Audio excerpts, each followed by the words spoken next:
Hi friends, എപ്പം പത്രം കിട്ടിയാലും ഞാൻ ആദ്യം നോക്കുന്നൊരു പേജിന് കേട്ടോ. ഇവിടെ ഒരു കാഴ്ചപ്പാട് പേജുണ്ട്. കാഴ്ചപ്പാട് പേജിലെ ശുഭദിനം എന്ന് എഴുതിയിട്ടുള്ള ഈ ഒരു വരികളാണ് ഞാൻ ആദ്യം വായിക്കുക. മക്കളൊക്കെ അടുത്തുണ്ടെങ്കിൽ ഞാൻ അത് ഉച്ചത്തിലായിരിക്കും വായിക്കുക കേട്ടോ. എന്താ വെച്ചാൽ നമ്മൾ മക്കളൊക്കെ മാതൃകയാക്കണം, നമ്മൾ മക്കളൊക്കെ മാതൃകയാക്കേണ്ട, നമ്മളെപ്പോഴും അറിഞ്ഞിരിക്കേണ്ട, മനസ്സിലാക്കിയിരിക്കേണ്ട കാര്യങ്ങളായിരിക്കും ഇതിൽ ഉണ്ടാവുക കേട്ടോ.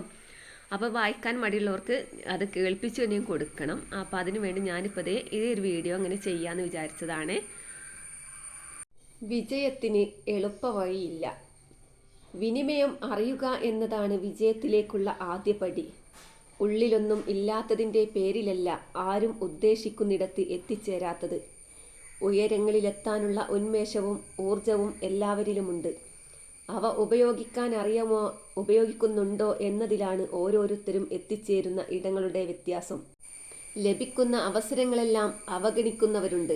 ഒന്നിനെയും മുഖവിലക്കെടുക്കാതെയും വന്നു ചേരുന്ന സന്ദർഭങ്ങളുടെ വില മനസ്സിലാക്കാതെയുമാണ് അവരുടെ യാത്ര.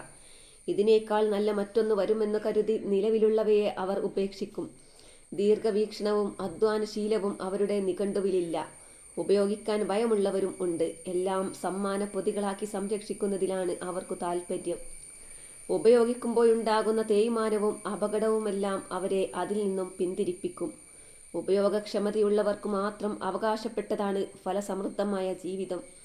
അധ്വാന വിമുഖതയുള്ളവരുടെ എളുപ്പവഴിയാണ് കപട ആത്മീയത. എല്ലാം ഈശ്വര നിശ്ചയം എന്ന് വ്യാഖ്യാനിച്ച് ലഭിച്ച അനുഗ്രഹങ്ങളെല്ലാം പാവനമായി കാത്തു സൂക്ഷിക്കാനാണ് അവർക്കിഷ്ടം. ഉള്ള കഴിവുകളോട് ബഹുമാനം കാണിക്കേണ്ടത് അവയെ പരിപോഷിപ്പിച്ചും പ്രദർശിപ്പിച്ചും തന്നെയാണ്. തിരുത്തിയും മെച്ചപ്പെടുത്തുകയും മുന്നേറണം. അയൽക്കാരൻ്റെ അളവറ്റ നേട്ടങ്ങളെപ്പറ്റി അസൂയപ്പെടുന്നതിനു മുൻപ് 2 ചോദ്യങ്ങൾ സ്വയം ചോദിക്കണം. അവനവൻ്റെ പ്രത്യേകതകളോടുള്ള പ്രതികരണം എങ്ങനെയായിരുന്നു? അവരുടെ നേട്ടങ്ങൾ ഒരു ദിവസത്തെ അത്ഭുതമായിരുന്നോ? എന്നും വെള്ളി വെളിച്ചത്തിൽ നിൽക്കുന്നവരുടെ പിന്നാമ്പുറങ്ങൾ കരിപുരണ്ടതും ചെളി നിറഞ്ഞതുമായിരിക്കും. അവയെല്ലാം അതിജീവിച്ചാണ് അവർ ഓരോന്നും വെട്ടിപ്പിടിക്കുന്നത്. എല്ലാ വലുതും ഒരിക്കൽ ചെറുതായിരുന്നു.